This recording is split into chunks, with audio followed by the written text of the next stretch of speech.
চললেইছি বেমালা দূরের একটা জায়গায় ভ্রমণ করতে, ভ্রমণের পাশে আপনারা থাকবেন এটা আশাবাদী।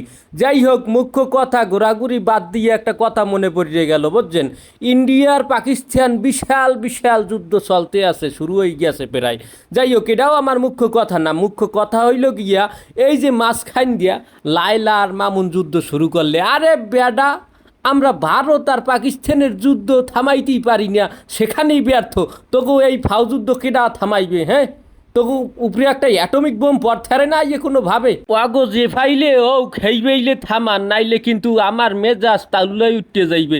শেষকাল আইয়ে তালেন না আর ইন্ডিয়ান সিডেই গেলাম মানে শেষকাল কইবে না নে চাচাই ভালো না। তো চাচাই যদি ভালো না হয় হ্যাঁ, কিন্তু যেন আমার দেখান লাগে না, বুঝছেন? আগো থামান, আগে থামান, বুঝছেন? দেউড় লইয়া আওয়ার আগে থামান। কথার এ পর্যায়ে আমরা আবার যুদ্ধে চলিয়ে যাই। আসলে যে এই যুদ্ধের নাম কোদাকুদি হরে ভারত আর পাকিস্তান, এই কি আসলে হইবে? এ বলা যায় না, বুঝছেন? একটা তালবাহানা। হ্যাঁ, কিন্তু ভারতের উচিত পাকিস্তানের পানি পুনি ছাড়িয়ে দেওয়া, কারণ পাকিস্তানের মানে বেমালা গরু পালে, বেমালা গাবি পালে।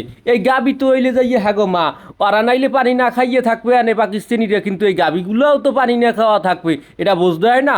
এই মার জন্য হইলেও পানি একটু ছাড়িয়ে দেওয়া উচিত, পানি পুনি খাইয়া বাসুক, বুঝছেন? এই গরুগুলো লগ্য হইলেও ওই পানি ছাড়িয়ে দেওয়া উচিত। অগো মার লগ্যে একটু বাস না হরে না, আমি বুঝি না। এমনি মায়ের মুখ খাইতে পারে কিন্তু মায়ের পানি বন্ধ হরিয়ে দেয়। পাকিস্তানি হারামজাদা গো পানি দেওয়া লাগবে না, ওই গাবিগুলো আছে এর লেগে পানি ছাড়িয়ে দাও।